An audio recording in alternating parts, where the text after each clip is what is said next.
ઓમ શ્રી ગણેશાય નમઃ. જય શ્રી કૃષ્ણ મિત્રો.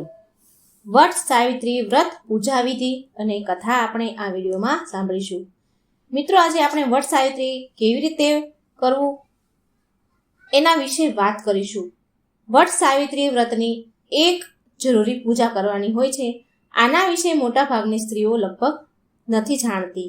એટલા માટે જે લોકો વ્રત કરતા હોય તેને પૂજા કરવામાં સરળ રહે માટે અતિ સરળ ભાષામાં હું આ વિડીયો તમારા સુધી પહોંચાડું છું. આ વિડીયો તમે સૌ ખૂબ ધ્યાનથી સાંભળજો, અંત સુધી વિડીયો જરૂર જોજો.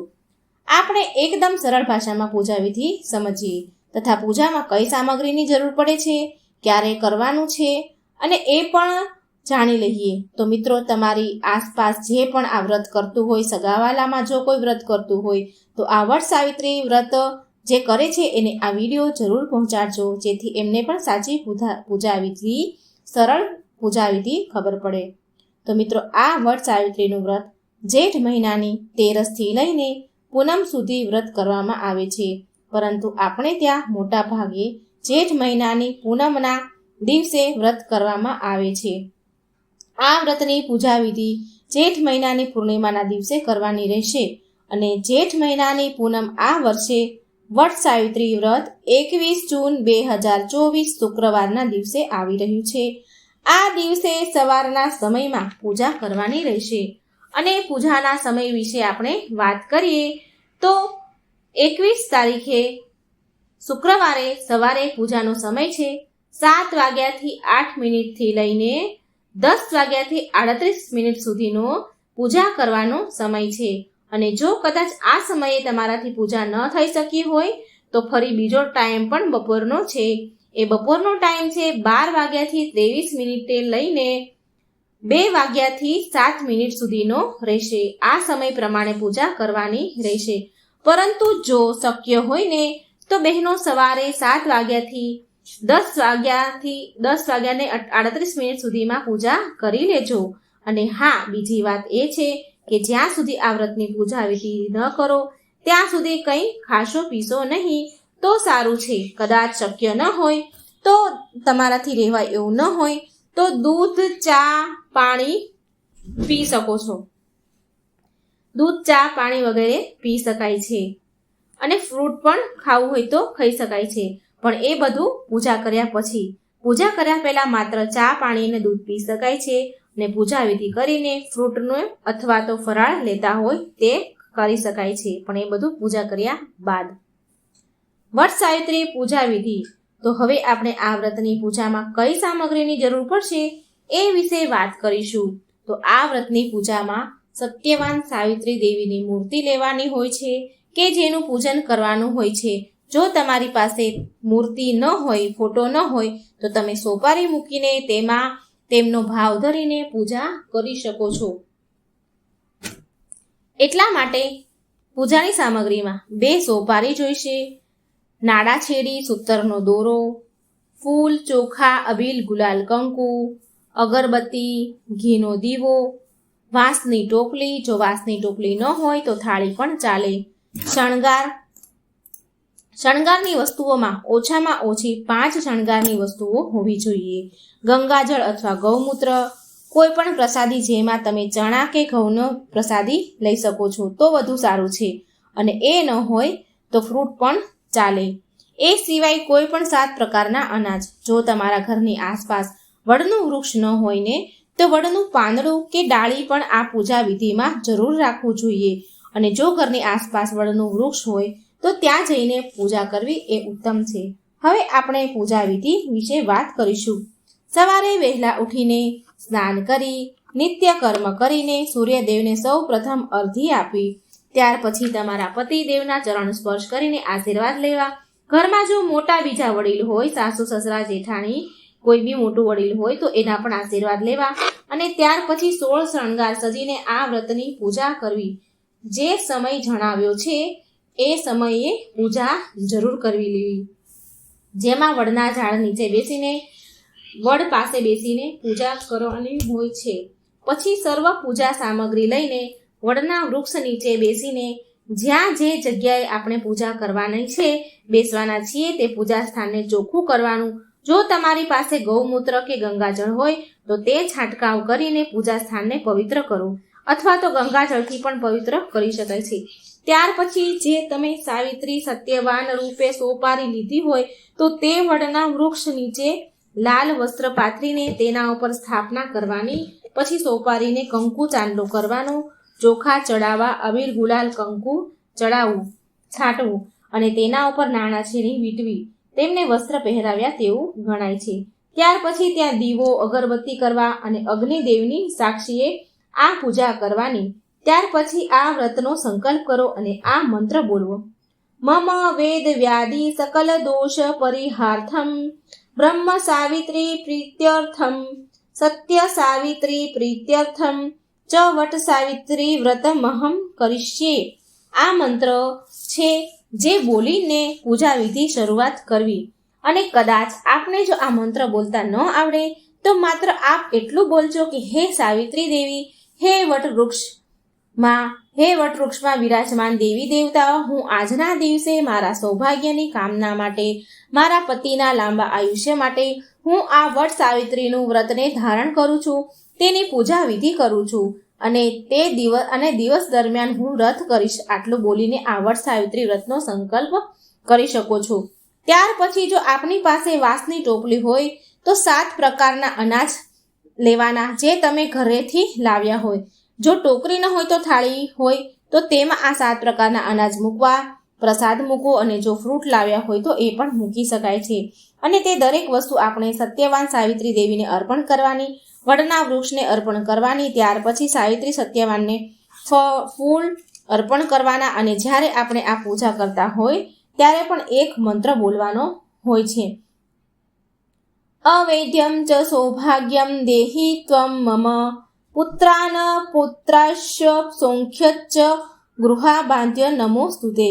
અને કદાચ તમને આ સાવિત્રી દેવીનો શ્લોક બોલતા ન આવડે તો ત્યારે પણ આપ એવું બોલી શકો છો કે હે સાવિત્રી દેવી, મારા પુત્ર પૌત્રની કામના માટે, મારા સૌભાગ્યની કામના માટે, મારા પતિના લાંબા આયુષ્ય માટે, લાંબા અને સુખી અને સ્વાસ્થ્ય આયુષ્ય માટે, સુખી જીવન માટે તથા મારા ઘરની સુખ સમૃદ્ધિ માટે આ વ્રત કરું છું. હે સાવિત્રી દેવી, મારા વ્રતનો સ્વીકાર કરજો. આટલી પ્રાર્થના કર્યા પછી વટ વૃક્ષની પૂજા કરવાની. તેના ઝાડમાં ચાંદલો કરવાનો, અબીલ ગુલાલ કંકુ છાંટવાના, ચોખા ચોટાડવાના અને તેમને વડના વૃક્ષને પણ અર્ધ આપવું, એટલે કે વડના થડમાં પાણી રેડવાનું. વડના વૃક્ષમાં પાણી રેડીને એક સૂતરનો દોરો લેવાનો અને ત્યાર પછી વડના વૃક્ષને 7 વખત પ્રદક્ષિણા કરવાની અને એ સૂતરનો દોરો વડના વૃક્ષે વીંટતો જવો અને મનમાં ઓમ સાવિત્રી દેવીએ નમઃ, ઓમ સાવિત્રી દેવીએ નમઃ એ મંત્ર બોલવાનો. ત્યાર પછી ત્યાં બેસીને સત્યવાન સાવિત્રી દેવીને કથા સાંભળવાની અથવા વાંચવાની. અને જેની પાસે આપણી કથા સાંભળી હોય કે પૂજા કરાવી હોય તેને યથાશક્તિ પ્રમાણે દક્ષિણા આપવી, તેમના આશીર્વાદ લેવાના તથા બ્રાહ્મણો અને ગરીબને આ દિવસે કોઈ પણ વસ્તુનું યથાશક્તિ દાન આપવું. જે આપણે પ્રસાદ લાવ્યા હોય એ ધરાવવાનો, તેમાંથી થોડો પ્રસાદ લેવાનો અને બાકીનો પ્રસાદ ત્યાંના સૌના લોકોને વેચી દેવાનો. જેમાં ચણા અને ઘઉંનો પ્રસાદ હોય છે. જો આપની પાસે ન હોય તો કોઈ પણ ફ્રૂટ પ્રસાદીમાં લઈ જઈ શકો છો. ત્યાર પછી ઘરે આવીને ઘરમાં વડીલો હોય તો તેમને પગે લાગીને આશીર્વાદ લેવા અને સાંજે ચંદ્ર દર્શન કરીને પતિદેવના આશીર્વાદ લેવાના. સૌ લોકો સાથે બેસીને જો એકટાણું તમે કરતા હોય તો કરવાનું. જો શક્ય હોય તો રાત્રે ચંદ્ર દર્શન કરીને જ એકટાણું કરવાનું. અને દિવસ દરમિયાન ફરાળ લઈ શકાય છે, ફ્રૂટ ખાઈ શકાય છે. અને આવી રીતે શ્રદ્ધાપૂર્વક કરેલું વ્રત આપને જરૂર ફળશે. સાવિત્રી દેવીના આશીર્વાદથી આપને પુણ્ય ફળ પણ જરૂર મળશે. તમારા પતિને લાંબુ આયુષ્ય મળશે અને સદા સૌભાગ્યવતી તમને સાવિત્રી દેવી રાખશે અને સદાય આપના પરિવારની રક્ષા કરશે. તો મિત્રો, આશા છે કે સહુને આ વટ સાવિત્રીની પૂજા વિધિ પસંદ આવી હશે. એકદમ સરળ ભાષામાં છે. તો હવે આપણે સાંભળીએ વ્રત સાવિત્રીની વ્રત કથા. બોલો સાવિત્રી સત્યવાનની જય, બોલો ધર્મદેવ યમરાજાની જય. આપણા દેશમાં અશ્વપતિ નામનો એક રાજા હતો. તેમને મમતા નામે રાણી હતી. રાજા ઘણો પવિત્ર અને દયાળુ હતો. તેના રાજ્યમાં પ્રજા સર્વ વાતે સુખી હતી. રાજા ઉપર પ્રજાનો પ્રેમ હતો, એટલે તેને કોઈ વાતે દુઃખ ન હતું. માત્ર તેને સંતાનની ખોટ હતી. નારદજીના કહેવાથી રાજા રાણીએ બ્રહ્માજીની પરમ શક્તિ ગાયત્રી રૂપ એટલે કે સાવિત્રીનું વ્રત કરવા લાગ્યા. દેવીમાં ગાયત્રી રાજા રાણીની ભક્તિથી પ્રસન્ન થયા અને બોલ્યા, હે રાજન, હું તમારી ભક્તિથી અતિ પ્રસન્ન થઈ છું. જે માંગવું હોય તે વરદાન માંગો. રાજા બોલ્યા, દેવી માં ગાયત્રી, મારે સર્વ વાતે સુખ છે, પણ સંતાનની ખોટ છે. મારે ત્યાં એક સંતાન થાય, મારું વાંઝ્યા મેળું ભાંગે એવી મારી ઈચ્છા છે. માં ગાયત્રીએ કહ્યું, તમારી ત્યાં એક ભાગ્યશાળી પુત્રીનો જન્મ થશે અને એ પુત્રીથી તમારા કુળનો ઉદ્ધાર થશે. આમ કહી ગાયત્રીમાં અંતર્ધ્યાન થઈ ગયા. થોડા દિવસોમાં રાણીને દિવસ ચડ્યા. 9 મહિના પછી એક રૂપવાન કન્યાનો જન્મ થયો. માતા ગાયત્રીનું બીજું નામ સાવિત્રી હોવાથી રાજા રાણીએ એ કન્યાનું નામ સાવિત્રી પાડ્યું. સાવિત્રી બીજના ચંદ્રની જેમ દિવસે ને દિવસે વધવા લાગી. સાવિત્રીને સમજણી થતા જોઈને રાજા અશ્વપતિને ચિંતા થવા લાગી. સાવિત્રીનું રૂપ જોઈને તો દેવો પણ શરમાય એવું રૂપ એનું હતું, તો મનુષ્યની તો સી વાત થાય. કોઈ રાજા સાવિત્રીનું માંગું કરવાનું સાહસ કરતો નહીં અને રાજાની ચિંતા વધતી જતી હતી. એકવાર રાજાએ સાવિત્રીને કહ્યું કે બેટા, તું હવે લગ્ન લાયક થઈ ગઈ છો. હજી સુધી કોઈ રાજાએ તારું માંગું કર્યું નથી, તો તું તારી જાતે મેળે કોઈ સદગુણી બળવાન વરની શોધ કર. રાજાએ જોઈતી વસ્તુ સાવિત્રીને સામગ્રી આપી અને સ્વયંવર માટે વિદાય કરી. રાજા અશ્વપતિ મંત્રીઓ સાથે સભામાં વાતચીત કરતા હતા. એટલામાં નારદ મુનિ ત્યાં આવી પહોંચ્યા. નારદ મુનિને પોતાની ત્યાં આવેલા જોઈ રાજાએ આદર સત્કાર પૂર્વક આસન પર બેસાડ્યા. એટલામાં ત્યાં સાવિત્રી આવી પહોંચી. તે પોતાના પિતા તથા નારદ મુનિને પગે લાગી અને પાસે ઊભી રહી ગઈ. સાવિત્રીને જોઈને નારદજીએ પૂછ્યું કે હે રાજન, સાવિત્રી તો હવે મોટી થઈ ગઈ છે, તેના લગ્ન કરાવો. લગ્ન કેમ નથી કરાવતા તમે? અરે સાવિત્રી, તું કેમ કઈ ભૂલતી નથી? તારી શું ઈચ્છા છે? સાવિત્રીએ કહ્યું કે પાસેના આશ્રમમાં ધ્રુમસેન નામે એક રાજા છે. તેમના પુત્ર સત્યવાનને જો મેં વરમાળા પહેરાવી છે, તેમને મેં સ્વામી રૂપે સ્વીકાર્યા છે. નારદજીએ આ વાત સાંભળી અને તેમને નવાઈ લાગી. તેમણે રાજા અશ્વપતિને કહ્યું કે સત્યવાનના માતા પિતા સત્ય બોલનારા છે, સત્યવાન પણ સત્ય પાળનારો છે. તે રૂપમાં ગુણોમાં સર્વથી શ્રેષ્ઠ છે. પણ એક વાત એવી છે કે જેની આગળ આ બધા જ ગુણો હોવા છતાં નકામા છે. રાજા અશ્વપતિને નારદજીની આવી વાત સાંભળીને એને ચિંતા થવા લાગી. પૂછ્યું કે કહો મુનિરાજ, એવી તો શું વાત છે? કહો મુનિરાજ, મને ચિંતા થાય છે. નારદજીએ કહ્યું કે સત્યવાનના આયુષ્યમાં માત્ર હવે 1 જ વર્ષ બાકી રહ્યું છે. આ સાંભળી રાજાને ઘણો આઘાત થયો. આ સાંભળી સાવિત્રીને બીજો યોગ્ય વર શોધવા માટે સમજાવ્યું. નારદજીએ પણ બીજો વર શોધી લેવાની શિખામણ આપી, પણ સાવિત્રી એકની બે ન થઈ. એણે કહ્યું કે સતી સાવિત્રીનું વચન એક જ હોય છે. મેં જેને હૃદયથી પતિ માન્યો છે એ જ ખરો. હવે બીજો મારે ભાઈ સમાન છે. જે ભાગ્યમાં હશે તે થશે. વિધિના લેખ જે લખ્યાણા હશે એ જ થશે. સાવિત્રીની અડગ શ્રદ્ધા આગળ રાજાનું કંઈ જ ચાલ્યું નહીં.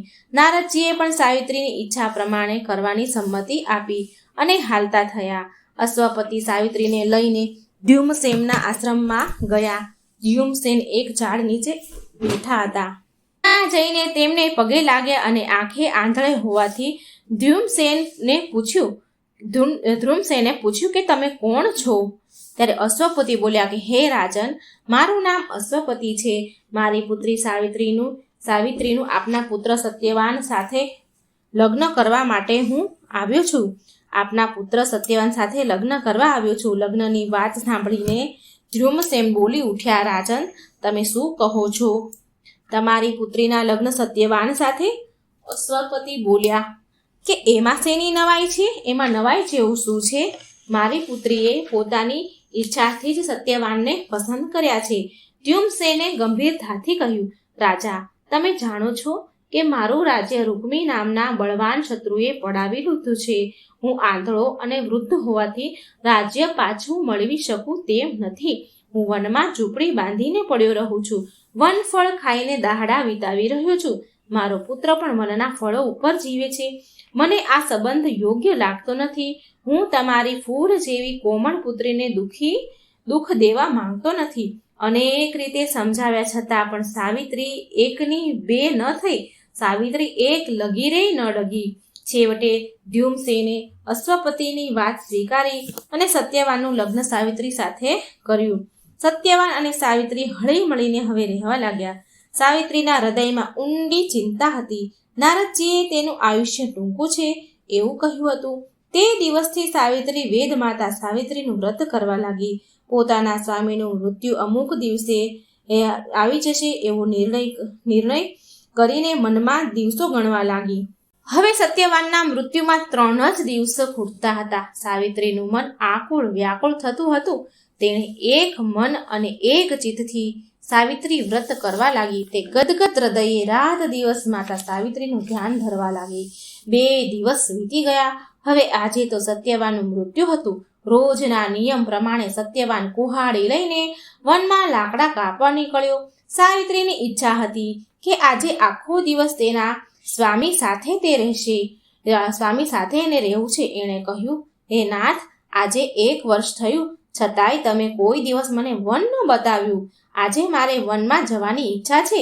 સત્યવાને કહ્યું, મારી તો ના નથી, તું ચાલ મારી સાથે, પણ પહેલા માતા પિતાની આજ્ઞા લે. આજ્ઞા મળે તો ચાલ. સાવિત્રીએ સાસુ સસરાની આજ્ઞા લીધી અને સત્યવાન સાથે વનમાં જવા નીકળી. વનમાં જાત જાતના ઝાડવા અને પક્ષીઓના નામ પૂછતા સાવિત્રી પતિની સાથે ચાલતી જાય છે. બંને જણા થોડે દૂર પહોંચ્યા. ત્યાં એક સુકાયેલું ઝાડ હતું. સત્યવાન કુહાડાથી ઝાડ કાપવા ગયો.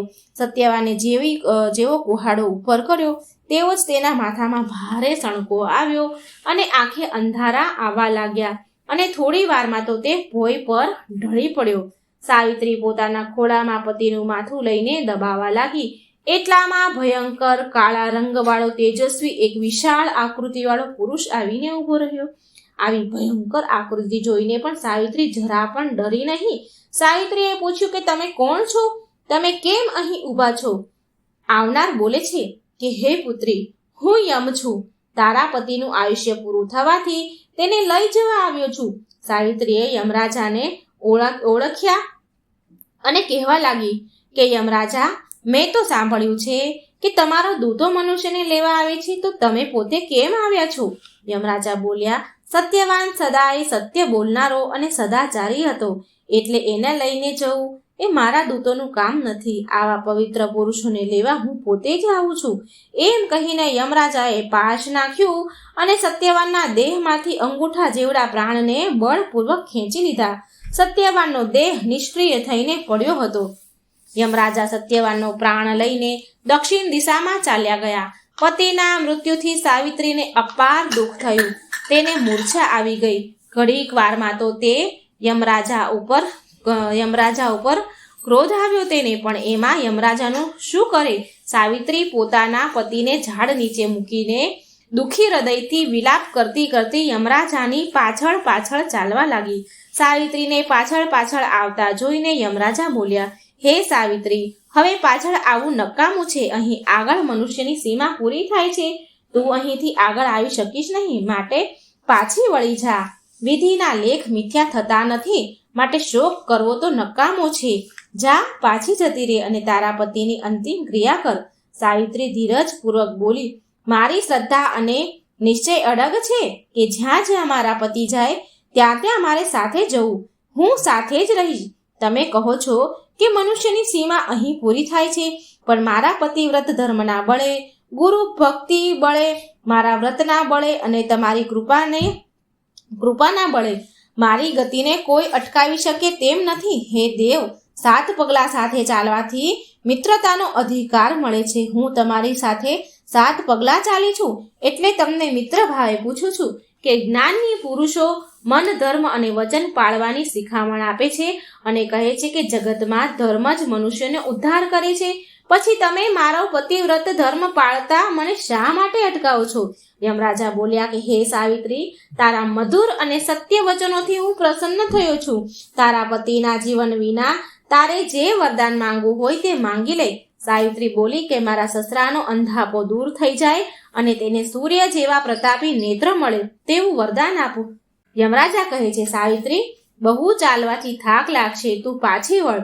તારા કહ્યા પ્રમાણે તારા સસરાને નેત્રો મળશે. સાવિત્રી બોલી કે પતિની સાથે સાથે ચાલવાથી થાક શાનો લાગે? જ્યાં પોતાનો પતિ જાય ત્યાં જવું તે તો પ્રત્યેક નારીનો પરમ ધર્મ છે. હે યમરાજા, સંત પુરુષોનો સત્સંગ કહી નકામો થોડી જાય છે. સત્પુરુષોનો સત્સંગ નકામો જતો નથી. શું તમારો સત્સંગ નકામો જશે ખરી? યમરાજા કહે છે કે તે મને નમ્રતાપૂર્વક ચતુરાઈથી મારો ધર્મ સમજાવ્યો છે. તારી ચતુરાઈ અને નમ્રતાથી હું મુક્ત થયો છું કે તું તારા પતિના જીવન વિના તારે જે વરદાન માંગવું હોય તે ફરી વરદાન માંગી લે. સાવિત્રી બોલી, હે ધર્મરાજા, મારા સસરાનું ગયેલું રાજ્ય પાછું મળે અને મારા પતિ અને તમારા ધર્મને લીધે મારો ત્યાગ ન કરે એવું વરદાન આપો. યમરાજા બોલ્યા કે ધ્યુમસેનને ગયેલું રાજ્ય પાછું મળશે અને તારો પતિ પોતાનો ધર્મ પાળશે. હવે તું પાછી જા. સાવિત્રી બોલી કે હે યમરાજા, તમે સર્વને નિયમમાં રાખો છો એટલે તમારું નામ યમ છે. સર્વ પ્રાણીઓ પર દયા રાખવી અને શરણે આવેલાની રક્ષા કરવી એ માનવીનો પરમ ધર્મ છે. એવો તમે ઉપદેશ આપો છો તો હું પણ તમારા શરણે છું. તમે મારી રક્ષા કરો. યમરાજા બોલ્યા, તારા પવિત્ર વચનો સાંભળતા મારી તરસ નથી છીપાતી. ખરેખર એમ થાય છે કે તારી પાસેથી ધર્મ વચનો સાંભળ્યા જ કરું. હું તારા ઉપર અત્યંત પ્રસન્ન છું. તારા પતિના જીવન વિના જોઈએ તે ત્રીજું વરદાન માંગી લે. સાવિત્રી બોલી, હે યમરાજા, મારી માતા પિતાને પુત્ર નથી તો તેમને 100 પુત્ર થાય એવું તમે એમનો વંશ આગળ રહે, ચાલુ રહે એવું મને વરદાન આપો. યમરાજા કહે છે કે જા, તારા માતા પિતાને 100 પ્રતાપી પુત્રો થશે. હવે તું પાછી જા, કારણ કે તું ઘણી દૂર આવી છે. સાવિત્રી બોલી, હે યમરાજા, મારા પતિ અને તમારા જેવા સત્પુરુષો પાસે હોવાથી મને કોઈ ડર લાગતો નથી. સત્પુરુષોના હૃદય સદાય પવિત્ર હોવાથી બધા જ માણસો સંતોનો વિશ્વાસ કરે છે, પણ હું તમારા વિશ્વાસે ચાલી આવું છું. યમરાજા બોલ્યા કે હે સતી, તારા વચનોથી હું બહુ પ્રસન્ન છું. માટે તારા પતિના જીવન વિના જે જોઈએ તે વરદાન માંગ. તું ઘણી દૂર આવી છે, માટે તું પાછી જા. સાવિત્રી બોલી કે મને 100 બળવાન પુત્ર થાય તેવું વરદાન આપો. યમરાજા બોલ્યા, જા, તને 100 બળવાન પુત્ર થશે. હવે તું એક ડગલું આગળ ભર્યા વિના પાછી વળી જા. સાવિત્રી બોલી, હે યમરાજા, સંસારમાં સત્પુરુષોનું વચન એક જ હોય છે અને સતી સ્ત્રીને પતિ એક જ હોય છે. સતી સ્ત્રીઓને પતિ વિના સ્વર્ગ પણ નકામું છે, પતિ વિના લક્ષ્મી પણ નકામી છે અને પતિ વિના જીવન પણ નકામું છે. યમરાજા બોલ્યા કે હવે તું પાછી જા.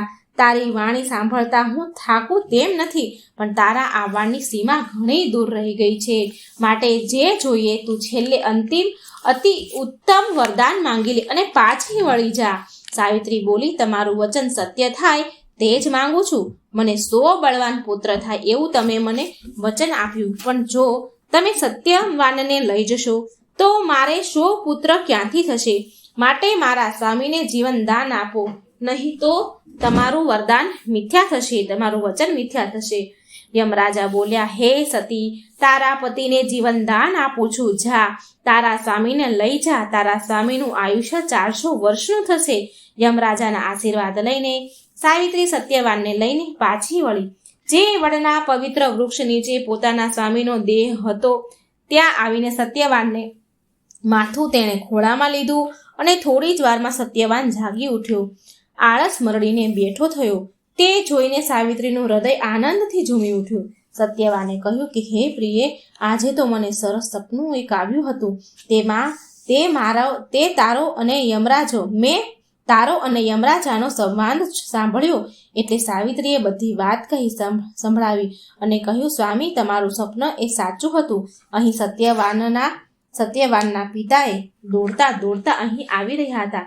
દોટ મૂકી અને તે વિચાર કરવા લાગ્યા કે હજી સત્યવાન અને સાવિત્રી કેમ નથી આવ્યા. એણે ચારે દિશાએ શોધખોળ કરી મૂકી, પણ આ શું? અચાનક તેમના આંધળા નેત્ર ઉઘડી ગયા અને દેખતા થયા, અને તેમના આશ્ચર્યનો પાર ન રહ્યો. આંખો એમણે ચોળી અને જોયું તો તેમનો પુત્ર અને પુત્રવધુ જોવાની તેની આતુરતા વધી. થોડી વારમાં સત્યવાન અને સાવિત્રી આવી ગયા અને માતા પિતાને પગે લાગ્યા. ધૂમ્રસેનને હવે શાંતિ થઈ. સત્યવાનને બધી વાત કહી. પિતાની આંખો મળવાનું કારણ પણ સાવિત્રીના વ્રતનો પ્રભાવ છે એવું એમને કહ્યું અને તેમને સમજાવ્યું. ધૂમ્રસેનને સાવિત્રીના માથે હાથ ફેરવવા લાગ્યા. એટલામાં એક દૂત આવ્યા અને સમાચાર લાવ્યા કે દુષ્ટ રૂક્મીએ પડાવેલું જે રાજ્ય હતું તે તેના પર બીજા રાજાએ ચડાઈ કરી અને પાછું મેળવી લીધું છે. એ રૂક્મીનું વધ કરી અને આપણને આપણું રાજ્ય પાછું મળ્યું છે. તેઓ આપને તમારું રાજ્ય સંભાળી લેવા માટે બોલાવે છે. ધ્યુમસેન સત્યવાન અને સાવિત્રી સાથે લઈ તેના રાજ્યમાં ગયા અને સુખેથી રાજ્ય કરવા લાગ્યા. ગાયત્રી માની કૃપાથી થોડા દિવસ પછી સાવિત્રીના પિતાને 100 બળવાન પુત્ર થયા અને સાવિત્રીને પણ 100 પુત્રની તે માતા થઈ. એવો વટ સાવિત્રીના વ્રતનો પ્રભાવ છે. તો મિત્રો, આ હતી જે વ્રત સાવિત્રીની કથા. હે યમરાજા, હે ધર્મરાજા, હે સાવિત્રી સત્યવાન, જેવા તમે સાવિત્રીને ફળ્યા, હે ધર્મરાજા એવા સહુને ફળજો. સૌનું કલ્યાણ કરજો. જય શ્રી કૃષ્ણ. રાધે રાધે. Thank you.